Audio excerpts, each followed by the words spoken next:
Can you Hello. hear us? Yeah. Hi, Can you how hear are me you? now? Yes, Yeah. yes, we can hear you. Hi. Thank you so much for joining us. So this is us, everyone that you see. We've been a bunch of people who have been meeting over the last 6 weeks to read, like I explained to you in the email. We've been reading your book in parallel with the book on Nagaratnamar by Sri Ram. And it's been such a wonderful journey of actually discovering Muthulakshmi Reddy's life. For most of us, for whom it was, like for me, I can speak for myself, it was my first, full-fledged version about her life that I have actually read. I haven't read a book about her earlier. So it's been a very, very interesting journey for us.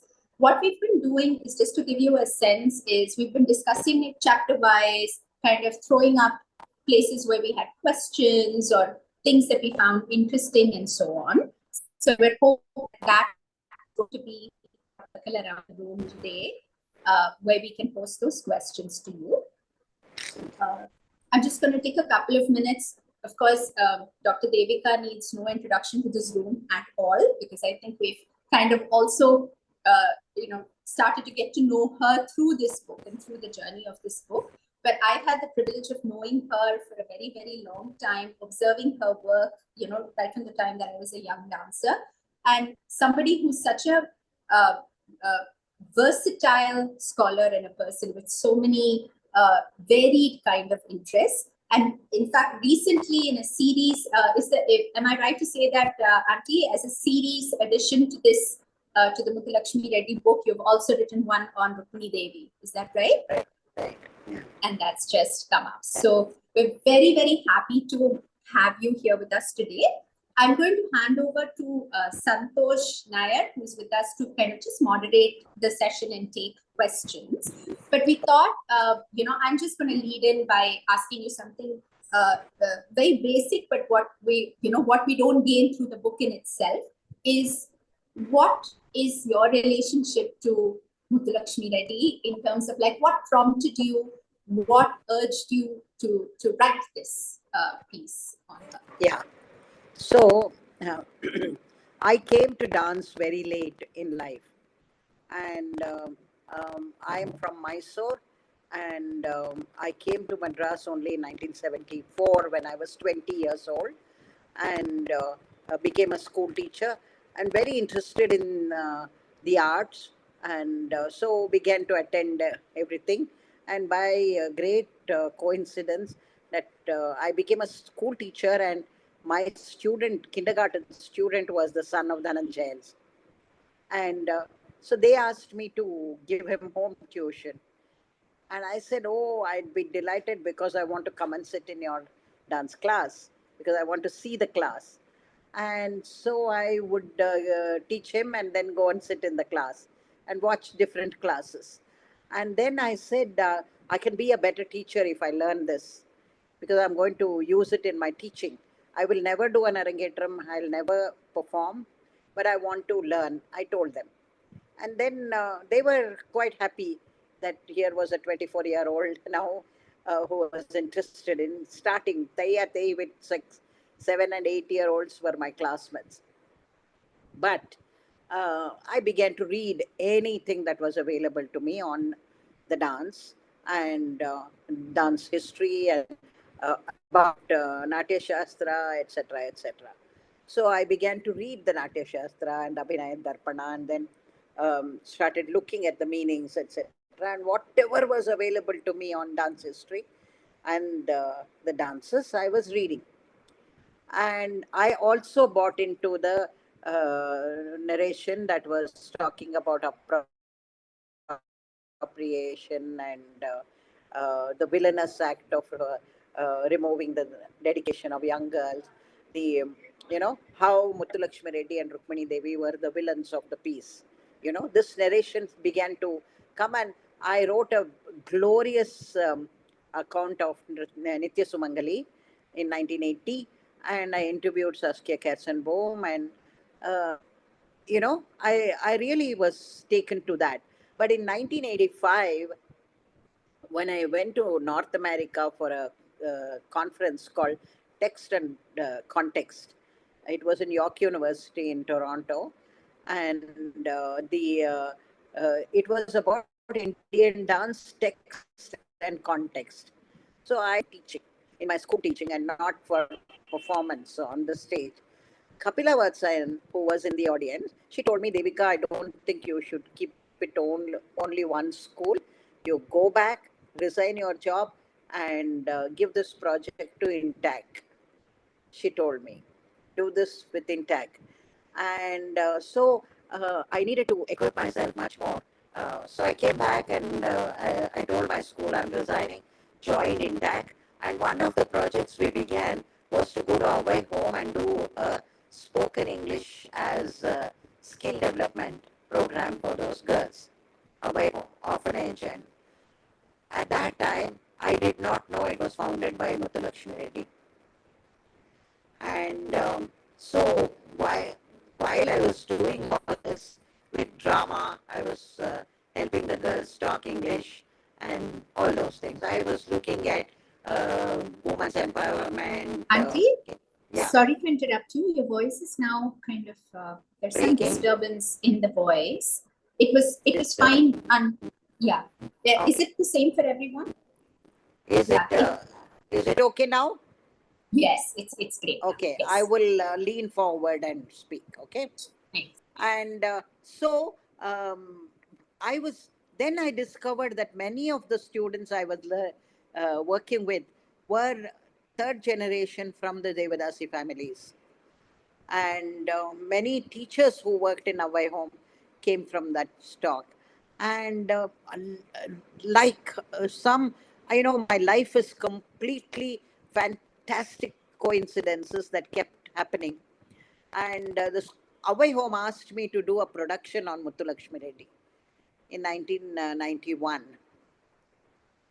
And to do that production, I had to write the script. To write the script, I began to look at her life. Why did she go after the Devadasis? And then I interviewed a whole lot of people, and I got a completely different narrative. You know, all her work with women's empowerment, all her work with founding the Cancer Institute, the Away Home, everything is forgotten. But she was made the woman who took away the dance from the Devadasi. You know, this was the only thing that remained in dances. So I began to look more seriously at telling people about it. But to cut a long story short, in 2016 or 17, there was a lecture organized by Swarnamalya Ganesh. I won't tell the name of this person, but he's a very well-known artist. He began his talk by saying Muthulakshmi Reddy, herself a Devadasi, went abroad and because of that became ashamed of the system, and with a stroke of pen made all these women illegal. He wrote. So he spoke. And I asked, can you substantiate this? He said, like, next question, please. So then I thought, oh, time for me to write a book, you know. So I asked Srinidhi Rangarajan to give me, Srinidhi Chidambaram, to give me a slot in Natyakala conference. She said, oh God, all program is done and we have almost printed the program. Then I asked Kritika Subramaniam, who was doing Natya Darshan. She said she had also finished the program, but she said, I'll do a run up to the event with your talk. So she gave me a talk. And in that, Parul Shah was there from Baroda. And said, Devika, we did not know about Lady at all. So why don't you come to Baroda and give a talk in our Natya department of Sayajira Gaikwad University? So I spoke there. As soon as I finished, Rajiv Chandran got up and said, Geeta Chandran and Rajiv Chandran were there. Rajiv Chandran said, Devika, come to Delhi and for Women's Day month, you give this talk on Muthulakshmi Reddy because none of us knew anything about her. So each talk was like more research, a little more research, a little more research. So I began to really enjoy the talks because each talk gave me some more insights. I worked a little more, and actually, I told my hosts not to put those in YouTube because many times you say things and then you realize that there's more to it than this, and you correct yourself and change your ideas many times. That's why I don't want to. I didn't want YouTube presentations then, but then when I wrote after writing the book, also I'm learning more. Learning a lot more than I knew. Many people have been reaching out to me, giving me information, and it's such a fascinating life. So I'm sure you agree. Uh, I learned that uh, um, she bought a piece of land, about 32 grounds or so, in she says in Tiruvamur village, because my husband was having TB and I wanted him to breathe free away from the city. So she bought this big piece of land by a lake in Tiruvamur. Okay. So I began to, that's what she has written in her autobiography. So I began to look for where is the lake in Tiruvamur, where I live so close to Tiruvamur. Then I realized there's this huge high rise, Ramaniyam high rise, and there are several blocks, high rise blocks. In the middle of that, there's a small island where there are three samadhis where ash has been kept of Muthulakshmi Reddy, her husband, and her daughter in law. Okay, and the main house she lived in is even today run as a free dispensary, and it was called Roti House because free roti would be given to people, poor people there. And there's a small Ganesha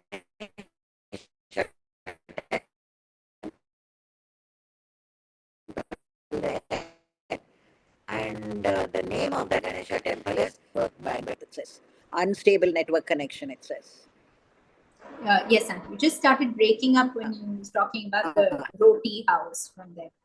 Also, the voice is getting a little yeah.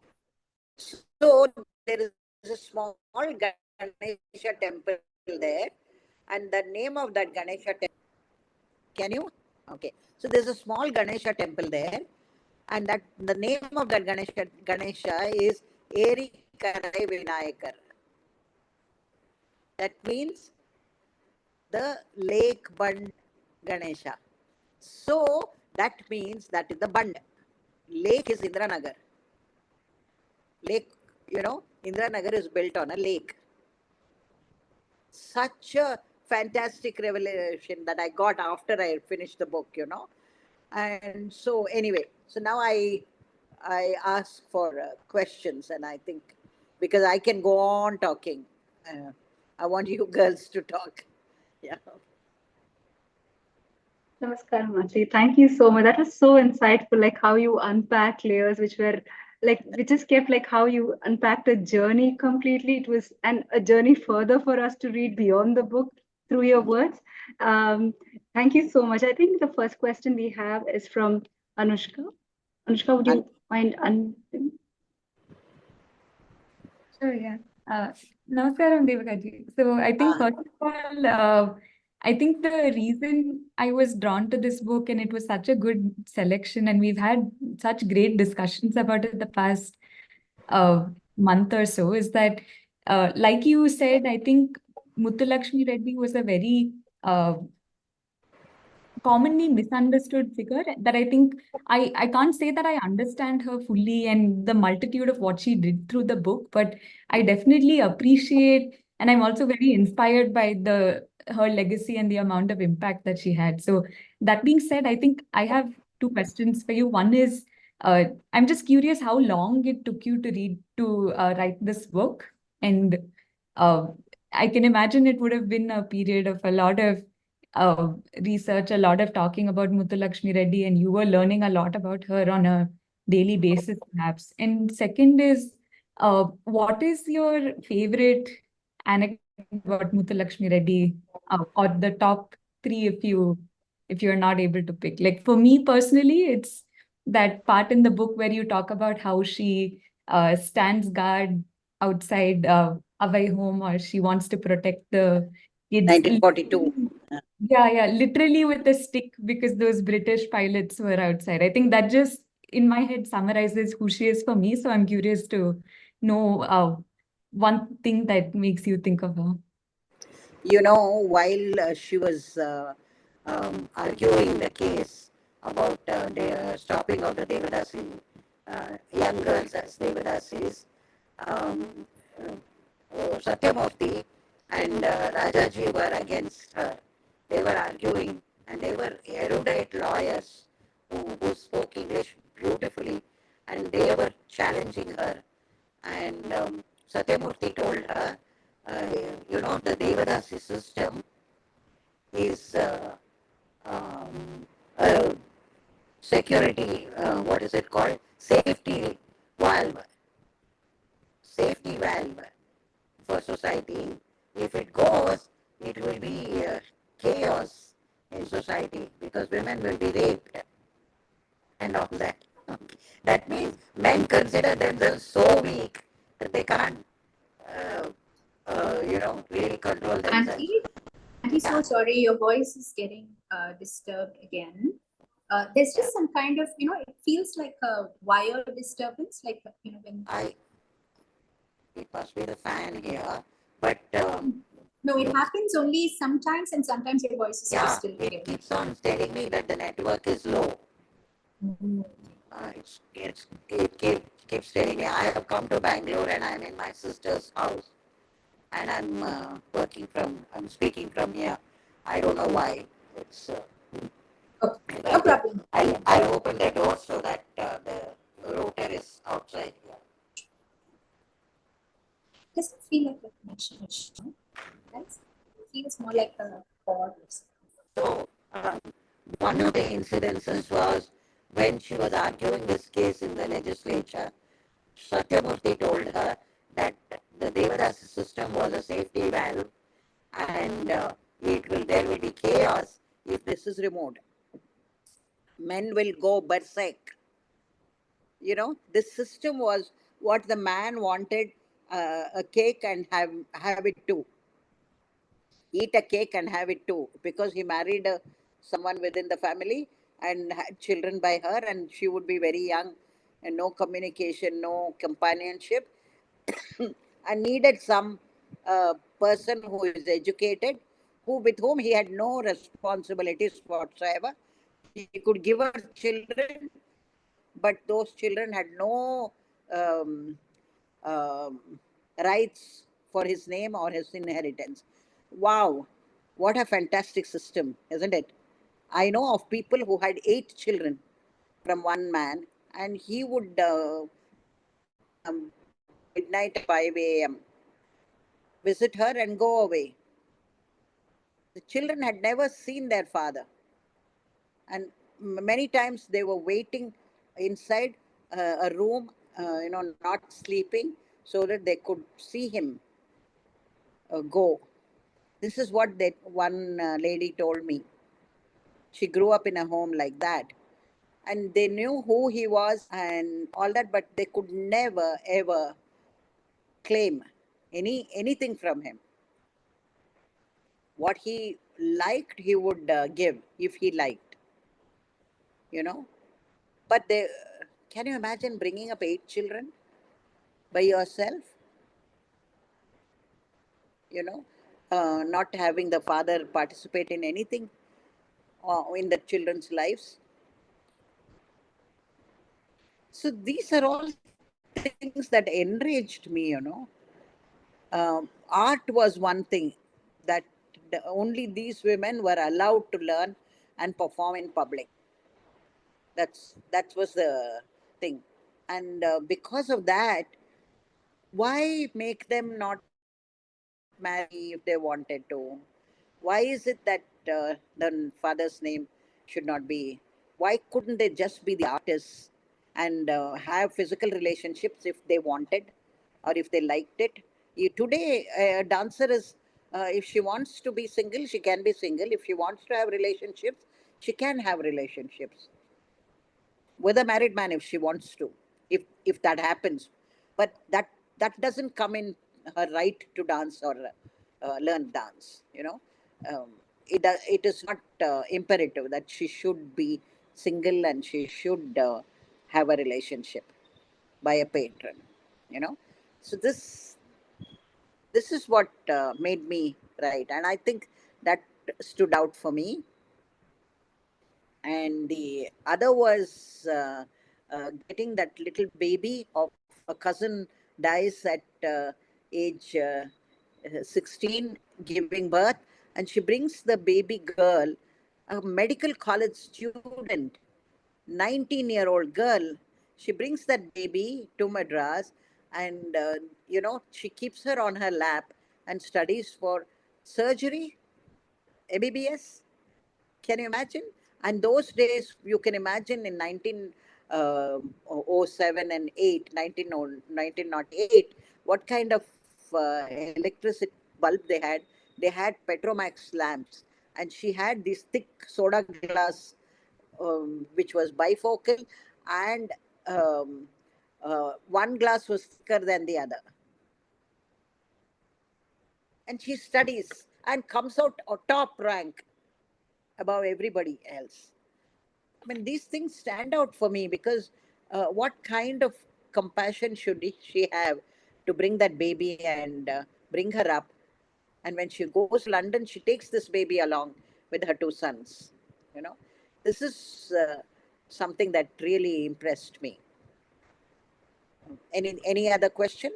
Have I answered you properly? Yes, Auntie. And also, how long did you write Yeah. the book over? See, the thing is, I am preparing for a book from 1985, not really knowing that I would write the book or not write the book. But it was after this talk that I heard that, and I started giving talks, and people said a book is needed. And I went to meet Dr. V. Shanta, her disciple, just before the Delhi talk, to ask her if there was something more she could add about Muthulakshmi Reddy. She said, Amma patti இன்னொரு book வரணும், நீங்க எழுதுங்க. She told me. There's another book is needed about Amma. She called her Amma. And she said, please write. And passed away in 4 months' time. So I thought I should, write the book. And finding a publisher is in itself a nice story. Okay. And six publishers said no. And the seventh one I wrote immediately agreed. And this has become a bestseller now. And it also won a South Asia Award, Ladly Media Award. So I'm delighted that with the response and uh, and the and the welcome that this book has had. I Any other really love, question? Are you okay I with that? really like, yes, yes, Auntie, yes, yes. Sorry, I was just trying to picture her image with that two things, that one Anushka saying she holding the stick and the other with a baby on her lap. It's such a beautiful image that comes out with two beautiful personalities of Yeah, Muthulakshmi coming, oozing out through the book. yeah. Um, I think Maitri, did you have a question? Yeah. Yes. Uh, Namaskaram, Devika aunty. I would like to I would like to share that I was fortunate enough to purchase this book from your hands in person at Madras University when I'm a dance student. I'm studying MA in Performing Arts, and Mm, I was attending your talk on Terukuthu and followed by a music discussion. yeah. So Music that in day, Terukuttu. Yeah, yes, music in I Terukuttu. remember walking to the car and you getting the book for me, and I actually didn't read the book then. It was Yeah, this, it was this reading cycle that Oh, pushed me to read the book. And I'm actually very fortunate because I would never have even scratched the surface, the multitudes, the layers that this book has, if not for so many people sharing their perspective on it. And I just wanted to say, I fantastic just feel really happy today. collaboration. Yeah, yeah. Tell me. And the question I had was that I understand that while we read through the book, even you might have felt that there's no one side or one incident that has shaped Muthulakshmi Reddy's character and the decision she has taken. Her experiences at various times have influenced her decisions and her perspective. At one place, I think we talk of she advocates for in the theater of life. She advocates for no disqualification or disability based on gender. And again, somewhere later in we also, I think it was, I don't know if it is an author. I read in page 105. I think this was in Yuga Dharma and Creative Citizenship, where they say the women of the WIA or the AIWC, they refuse to identify themselves as feminists. But I was just wondering, a lot of things that Muthulakshmi has done has been to make sure, everybody is I don't. Yeah. equal. And she also points out how men, yeah, I think in the Devadasi question, she points out how a community of women cannot be responsible for the lust of another sex. So I was just wondering what this. Them refusing to identify as feminists, was it quoted somewhere, or I just want to know if it was your addition to the discussion or something you No, understood or if it was quoted. yeah. She had gone to International Women's Conference in the US and in France. In both places, she said, I do not identify myself as a feminist if feminists are against men. We are equal partners, and I want men to understand us and give us the place that is required next to them on an equal basis. So I am not against men. And she said, so I want to work with men in the woman's role in, but she also in away home a whole lot of womanly things like housekeeping and needlework, all that was taught, and girls were trained. When see, there were many girls of 17, 18-year old who came from districts, that incidents that I write about three girls coming and knocking at the gate. And can you imagine? They knock at the gate and they say, we are running away from the Bottagattadal. What do you have for us as an alternative? And she says to her sons, I mean, she tells her sons, you must call them Akka. And she keeps them at home, tries to put them in a home hostel. Hostels were all caste based, either Christian, and so she couldn't put them in a hostel. And she tries to admit them in a school. Schools won't accept as the name of the caste, and initial father has to sign the the form, so the schools wouldn't accept. So she begins away home and away home school. Can you imagine a woman doing that? you know and those two, the three girls, two became teachers and one became a doctor among those three girls.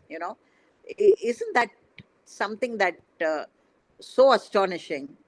And she also looks at woman as a giver, as a nourisher, and all that. She was very, very strict with all the girls. So there were two sides to her. Both sides were there. She wasn't 100% kind all the time. She was also very, very uh, dictator, uh, like a dictator. Yeah. I think there's one quote from the book that I really liked and that quite summed up the entire book for me. You write this in in the first chapter, Fox Hill and the Red Building, or the second chapter. Yeah. I'm sorry. Yeah. Uh, Muthulakshmi knew that all it took was firmness in belief and action and a kind heart to create new paths. I think it summarized both the stick in the hand and the totally. baby Yeah. Totally. Yeah. and her life. This Yeah. was, Because I think most of the I remember this. senior persons I interviewed who had known her, they all told me she was very kind. You know, that's what they told me. But several also told me she was very, her, her own son told me she was dictator. You know, she was like a tyrant. But then, you know, if a woman has achieved so much, why won't she be like that? Is another question, isn't it? Yeah. Anything else? Have I Thank you answered your so much. question? Yeah. Thank you. Definitely. Thank you. Anyone else? Santosh? I'm just waiting for a question from Nandini. Nandini's got a throat infection, so she said she's just going to quickly post her question on the chat. So she's going to read that question for you. Um,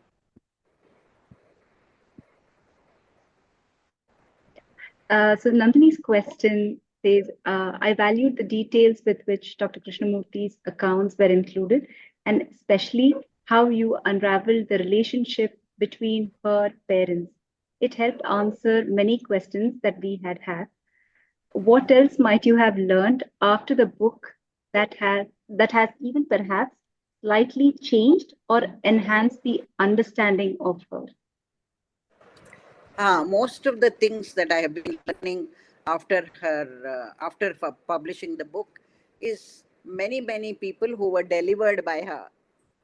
You know, there are many um, people in Madras who called out to me and said, you know, I was delivered by Muthulakshmi. Uh, she was a gynecologist and she goes and founds this great cancer hospital, which is now iconic. You know, she was not a cancer specialist.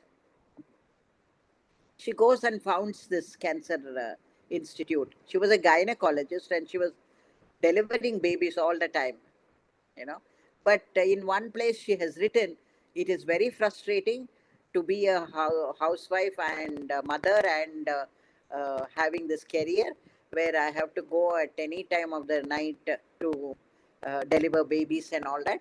I would advise young girls to remain single if they want to have achieve big things in their career. She tells, you know, in one place in her autobiography she has written. But then, you know, many have proven that it is not true, herself included, that you can be a loving mother and do all these things. No, so she's herself proven that.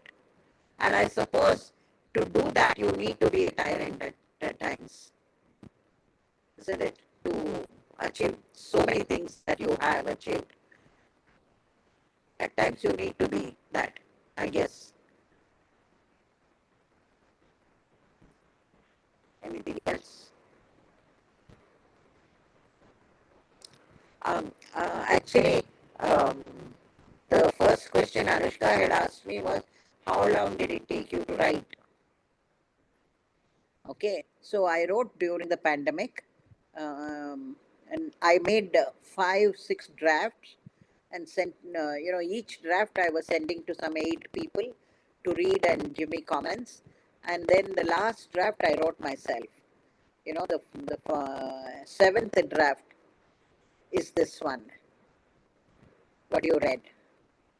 You know, that many times I worked on changing and improving and all that. I didn't have this kind of time because I was at home all the time during the pandemic, 2020, that I was able to give 6 hours a day or more. But Rukmini Devika, I didn't have that kind of luxury of giving that much time to this book, you know. But I wanted to write a book that's different from what is available already about Rukmini Devi. So any other? Thank you, Manti. I think Apurvaka. Yes.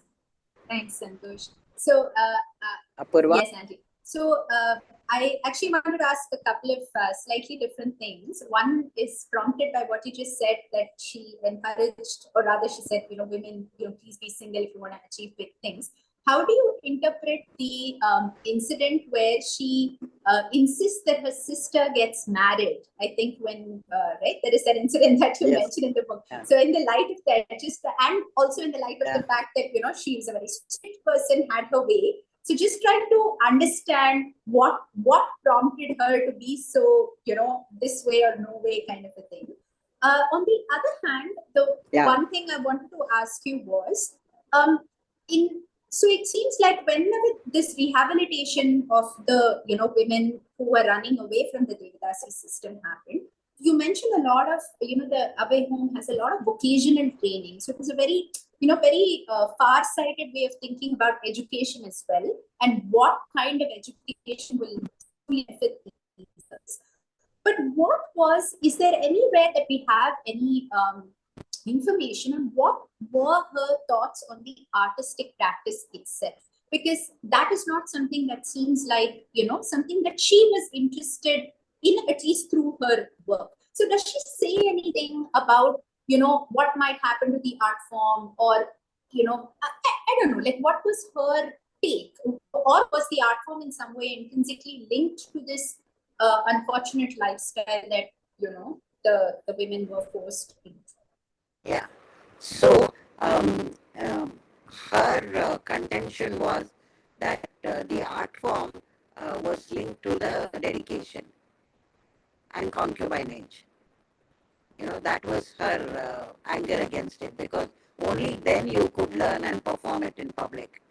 But I heard from away home that there were several girls Who would dance every Friday. Indra, Chandra were twins from Devadasi family, and they had come to our home. And it seems they were dancing every Friday. She built a small temple, Sharada, for Sharada, that is for education, no? Because learning, goddess of learning. She built a small temple for Sharada in our home, and they would dance every Friday. And when Kalakshetra was in the Theosophical Society, Dhananjayan and Shantaka, they remember going and teaching in our home when Muthulakshmi was there. Them going and teaching when they were students in our Kalakshetra near the Theosophical Society. They would go to our home and teach there. And this is what he told me. And then there were several girls from our home who also came to Kalakshetra. So she wanted to get this dedication divorced from the art. That is what she wanted to do. And so it is interpreted as taking it out of them from the Devadasis. I don't know how this act, 1947, the act that was passed, also said that anyone who is dedicated is barred from public performances. That was a very, very harsh judgment. They should not have done it. They could have said, till that lady is alive, she can perform. And those in the future need not be dedicated to perform. Isn't it? So to prevent that performing, to take that away was a little harsh.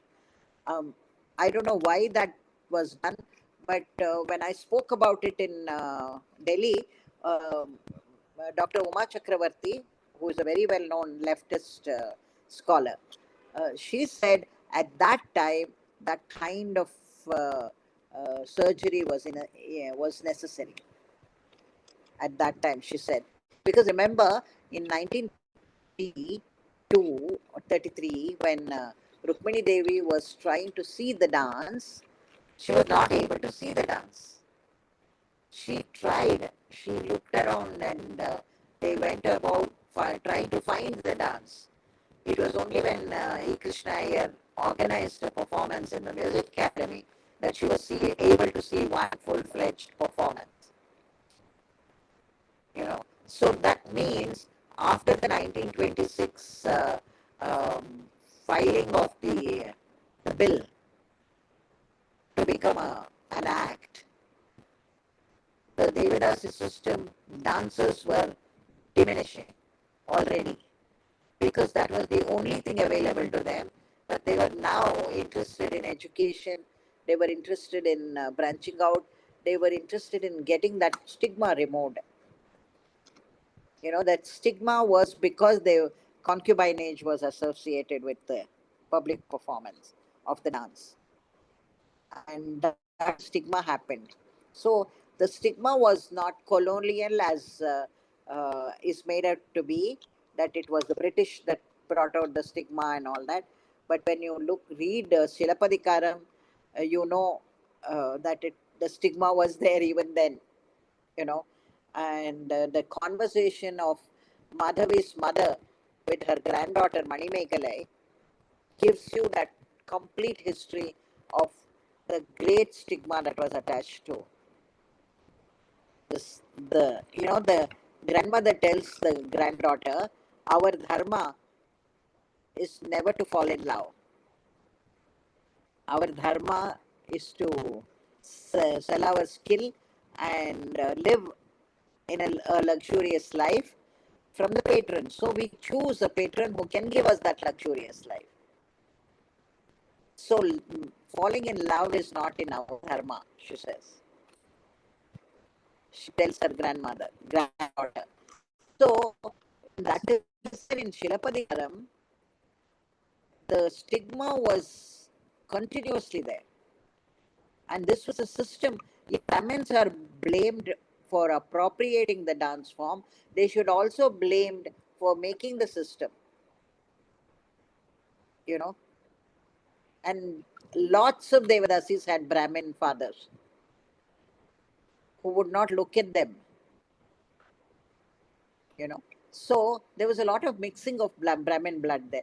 Muttulakshmi's father would not even drink water in Muttulakshmi's mother's place. He can give her children, but he can't drink with her or sit with her and have lunch. Food, he can't eat food. So when he came home, he had to go to the backside of the house and pour some water over himself and walk in. Okay, so this is the kind of stigma that was there. So he would carry a tiffin carrier and water also along when he went to his companion's house. Can you imagine that? And she had seen it. Muttalakshmi had seen it. Going, they were not allowed to walk in the front. And I have gone there. I have seen that house. It is now demolished. But I saw the whole thing there.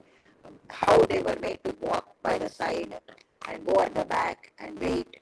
And then a cooking assistant would come and pour the food there on their, he wouldn't touch and give it to them.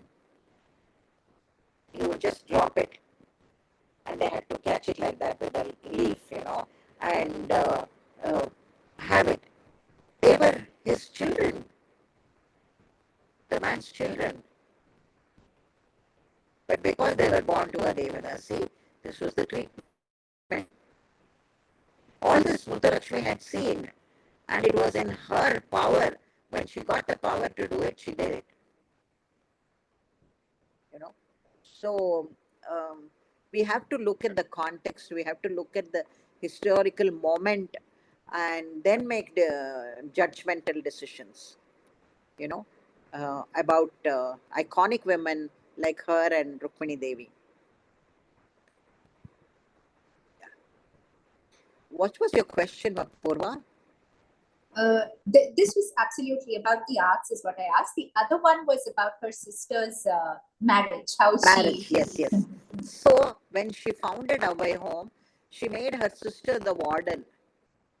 Okay, and she was very strict. very, very strict there.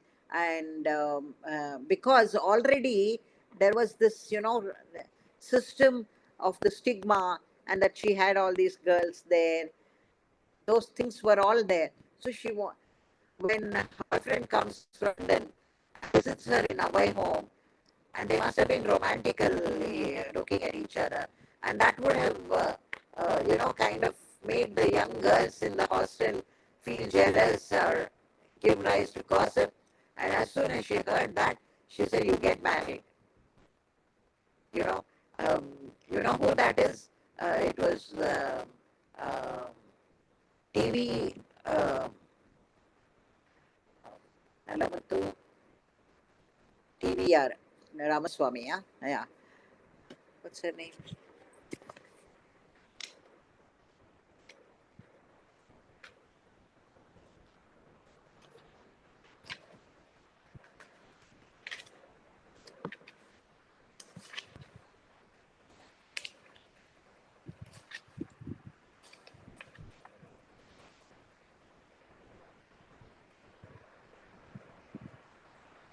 Yeah, TV TV Ramamurthy. Sorry, TV Ramamurthy, who comes from a very, very distinguished family.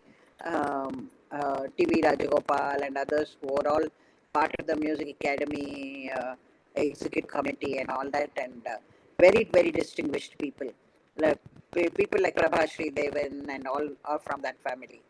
You know, so uh, she didn't have a child.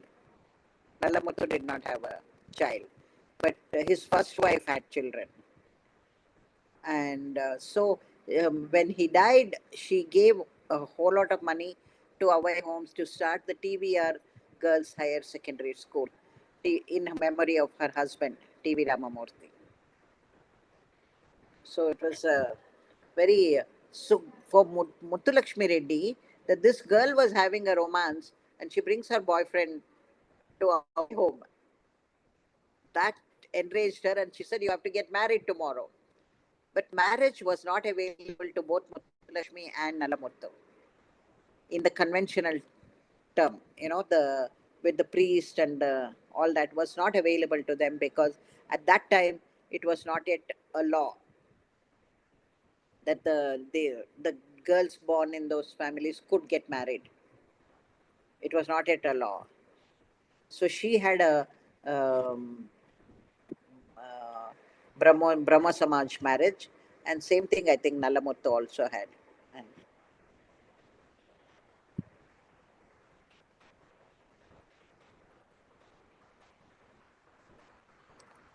any more?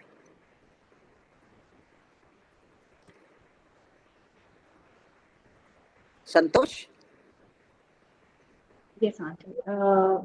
Lakshmi, do you want to ask anything or anybody else who want to? Lakshmi, you have no question?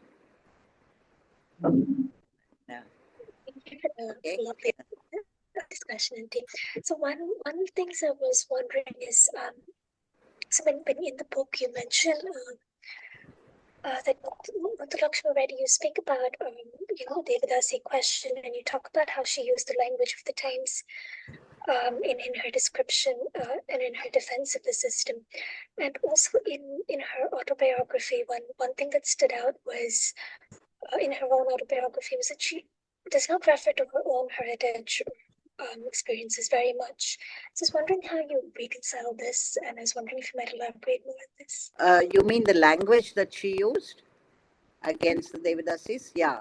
I think, being a tyrant and a dictator herself, she was a bit um, um, annoyed by the opposition from some prominent Devadasis that came to her. One was the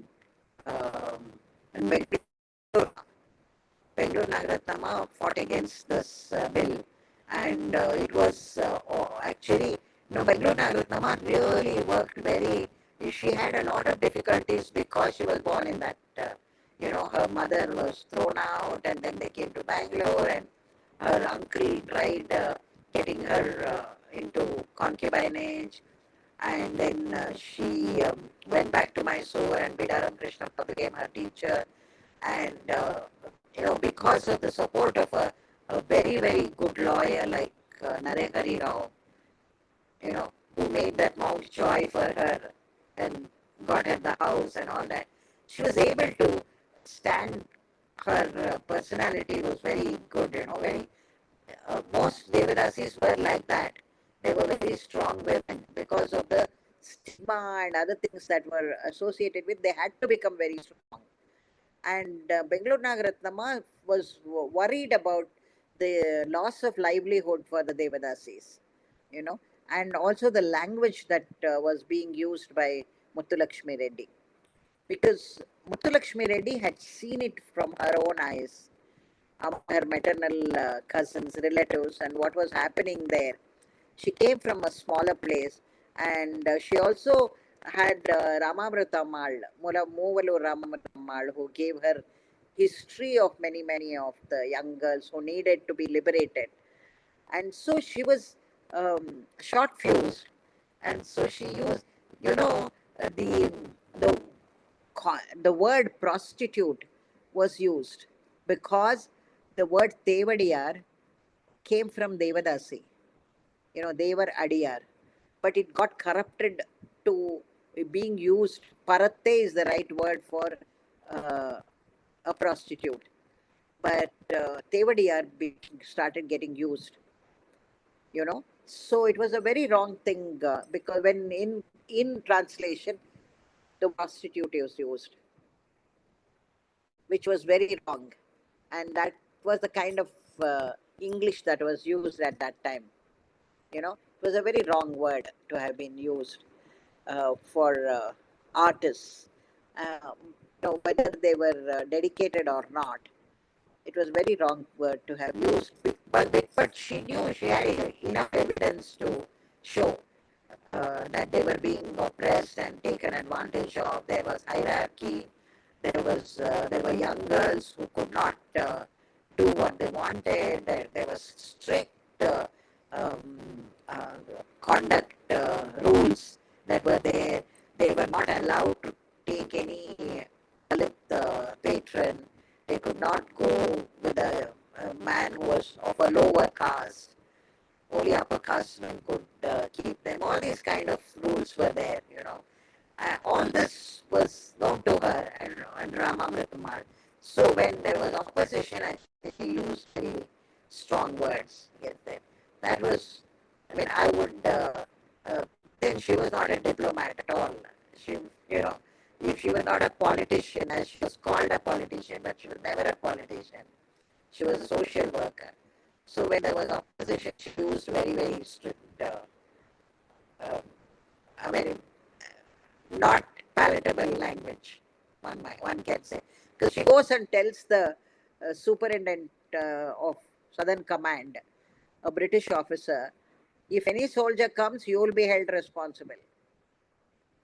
She goes and tells, British officer. If a woman had that kind of courage, she would use harsh language. And harsh language was used against her also. Many people had used it against her also. So, does that answer your question? That doesn't. Thank you. In a way, maybe. Yeah, thank you. Yeah. Nidhi. Santosh Nidhi. Thank you so much, Auntie, for sharing your insights. The Muthulakshmi Reddy, she was far ahead of her time in every way.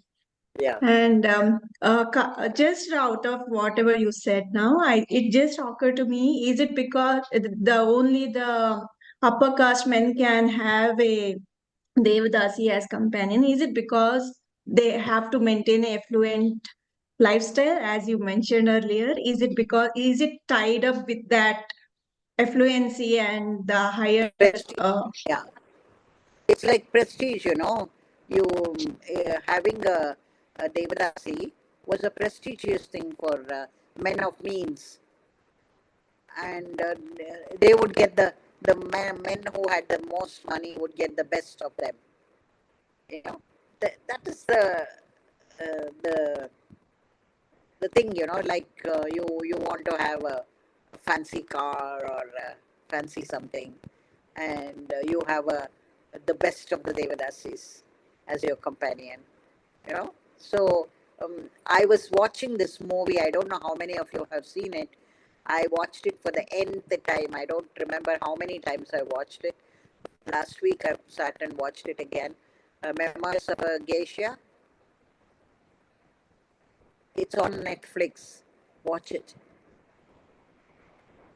Apurva, have you seen Uh, Me- the book, Auntie, I haven't seen the movie see yet. the movie? It's beautiful. It's beautiful. I think it gives us the Japanese picture of Devadasi. You know, beautiful, very beautifully done. Please watch it to get the idea. You know, very beautifully done. Um, Auntie, just on that, like I really like the way the whole book had this repetitive theme term of Devadasi's meaning over and over being unpacked from totally different perspective. Something that really struck my attention was how you kind of channel that wave, and also the ethical teachings at Abhay Home from the Atichuri poetry as well. And that something for me was something that I wanted to, if you could just highlight a bit on that poem as well, and Poem, the ethical teachings of the Abhay Home as well, like the from the poem uh, Attichudi. Attichudi, have I Artichudi. pronounced Yeah, Artichudi? Okay, yes. yeah. So that's something which really struck my attention, and within today's pedagogical approach as well. Um, Articles being written, but then I just want to understand a bit more from about that, Auntie, if you could. Yeah. So she calls Avai home. She gives it the name Avai home because the Avai, Tamil literature, was a single woman and she advised kings and she was fearless. But she also gives how a woman should be, the rules, how a woman should conduct herself. I think it was similar to Muthulakshmi Reddy, being fearless at the same time having a certain way of conducting yourself as a woman. You know, I that is why she didn't call herself a feminist because there was also things that she felt a woman should be like this. So Atichudi also gives that whole thing. But then when you look at what um, Avai has given, it says, Aram Seyya Viramba, intend to do only right things. Aravadashinam, anger is momentary. Do not take decisions during times of anger or in haste. This is IE, the alphabets. Iyalvada Karavel, help others based on your capacity. Ivadu Vilakkel, never stop aiding others, helping others. Then Vukamada Kaividel, never lose hope or motivation. Yen Earth, never degrade learning. Okay? Never underestimate the power of education, I suppose. I met a one. Share what you eat. Opera Olga. Be virtuous. Odavada Odiye. Never stop learning or reading. Olaviyam Pinchel. Never gossip. Akan Surukkel. Never compromise on food grains. So this is a, a feminist, but not only feminist, isn't it? It's for so this she loved, and she wanted all girls to say it every day. And it also gives you the Tamil alphabet. So she wanted girls to read it every day, I believe. Morning prayer, it would be spoken by one girl and repeated by everybody, line by line. So this was kind of a character building exercise that she was trying to do, you know. It's universal. It can't be just feminist kind of a thing, you know.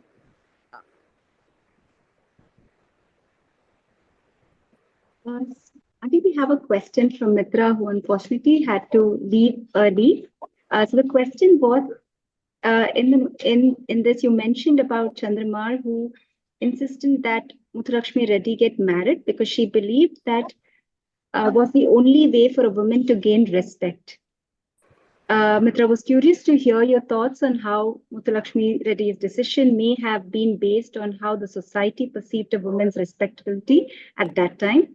Did the changing notion of what made a woman chaste perhaps influence her perception of the Devadasi system? Influence whom? Um, influence Muthulakshmi's perception of the Devadasi system. Her perception was oppression at that time, you know. But because her mother was denied marriage and her maternal relatives were denied marriage, for them, what they wanted was marriage because they thought there would be honor with marriage, legality of it, of the relation, recognizing the relationship. For them, that was the big honor. But fortunately, um, Muthulakshmi was to have been married at the age of 10. They had found a boy and they were going to get her married, and preparations had gone on. But fortunately for her, somebody died that week in the family. So they couldn't go ahead with the wedding. And my daughter and father believed that education was liberation. That was the honor. So the mother kept on insisting on marriage, marriage, marriage, marriage every single day, while daughter was saying education, education, education. You know, so she believes that education. As the second chapter, I have given the title for that. Education, freedom, and responsibility bring out the best from the individual and the race. This will apply to all men and women, irrespective of caste, creed, or color. Because at that time, the British citizenship demanded a formal education. For any job or anything, they needed um, a basic education, school education at least. So all those guilds and weavers and sculptors, and they all had to get a basic education to be recognized as citizens in the British. So she said, why not women? Let women also get that education to be considered as citizens. And you know that in India, we got franchise, that is, women voting before many Western countries got, because of women like Muthulakshmi Reddy and her friends who fought for that. In 1921, we were able to vote. Women were able to vote long before European countries brought that equality.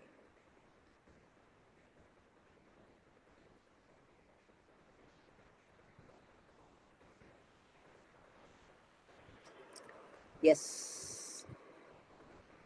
Auntie, I have a general question Yes. about this Devdasi system.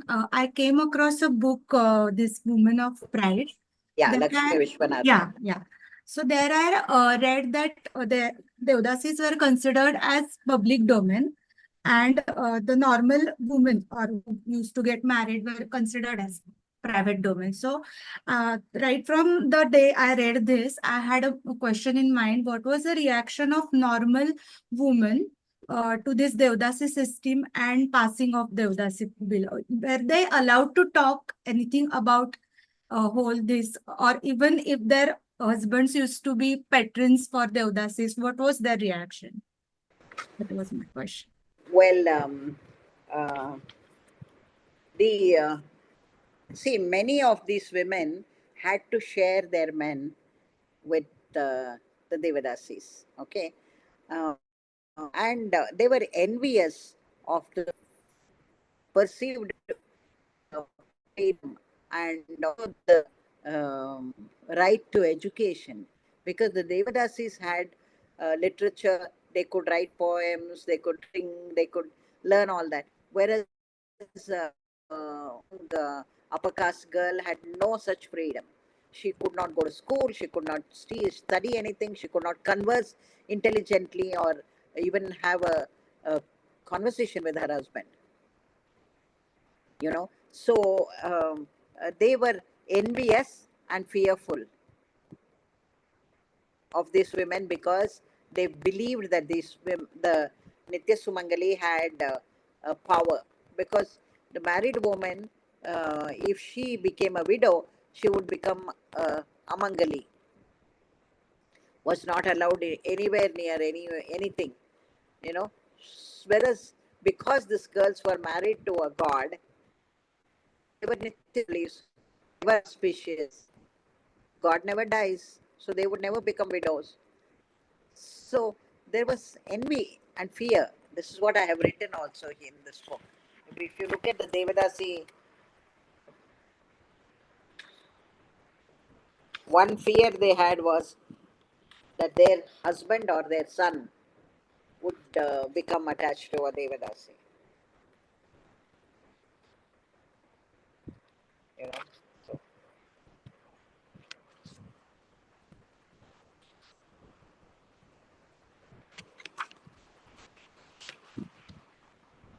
as I have written here, some of them had to be branded on their arm, hot iron brands on their arm. Like cattle, they would be the symbol of the temple they were attached to would be branded on their arm. And it seems there were several Devadasis who were um, in the employment of a king, and he donated them to the temple. His symbol had been put on their arm, and that had to be erased. How do you erase that? A branding, how do you erase it? With fire again, and then rebranded with a temple symbol. How do you do this?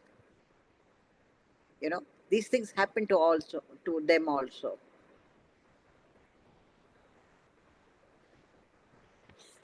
So,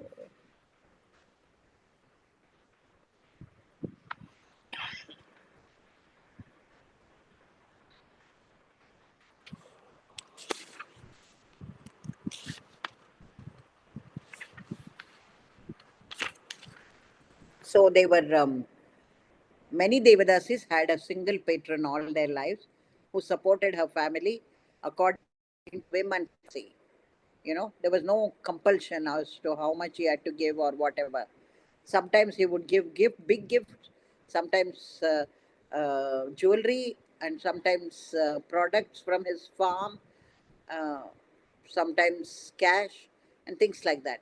I know one lady told me that her husband's sons, who were much older than her, one day came and fought and said, "Give back the jewelry that belonged to our mother. Our father has given to you. Give it back to us." You know, and they came and fought in the house outside. These kind of things also happen. So, with gifts of funds or produce from his fields, however, the children born out of these relations could never be legal heirs or claim any inheritance, not even his name. All such privileges were accorded only to the legal wife and her children. It is predicted and predictable that the Devadasi would be stigmatized as a homebreaker. Home would never be broken because the woman had to bear with it. Where will she go? She had nothing. The woman, the married woman, she had nothing else to go to.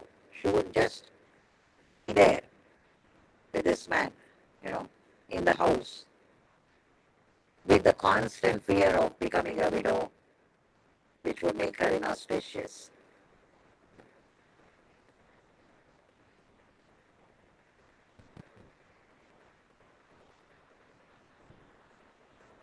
Thank you so much, Auntie. That was such an insightful evening for all of us today. I think it was such an unpacking journey of this inspiring personality, Lakshmi Reddy. I think even women at this era and generations, I think, and for generations to come, she has left so much. And thank you for writing this, because I think had it not been your words and storytelling in such a beautiful language, we wouldn't have seen her from different perspectives and lenses. Thank you so much for giving us time from your busy schedule. Thank you so much from all of us, Auntie. Akka? Thank you very much. Anytime yeah. Yeah, thank you, Auntie. No, I just wanted to chime in. It was also kind of if you say that you were a skeptic to start with and you discovered her, because I think that's been the journey for a lot of us, definitely for me. Before I started reading the book, I was very skeptical, but it has, I mean, this has been a journey that has led us to see, and I think what you said so important is that let historical facts like speak for themselves without, being quick to judge. So thank you so very much. Thank you. I enjoyed this very much, and I hope I was able to give a little bit of anytime you want to talk, I'm always willing. Thank you very much. Thank you. Thank you, everyone, for joining us. Bye.